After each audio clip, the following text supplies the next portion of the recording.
Yaya! Yaya, bebang! Okay.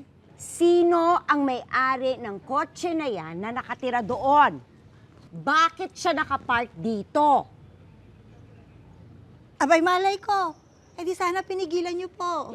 Ah! Kasalanan ko pa pala. Alam mo ya, kung hindi ka lang magaling magluto at magaling maglaba, matagal na kitang sinisante. Sus, parang kaya nyo.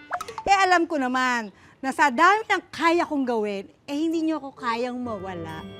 Oo na. Pero ganito ang gagawin mo, ha? Pupunta ka doon, kakausapin mo yung may-ari ng kotse na ito at sasabihin mong tanggalin niya ang kotse niya sa driveway natin. Sabihin mo, bubutasan ko yung gulong niya kapag hindi niya tinanggal ang kotse niya sa driveway natin. Okay? Pero sasabihin mo ng maayos. Kasi ayoko ng gulong. Okay po. Remember, ayaw ko ng gulong. Okay.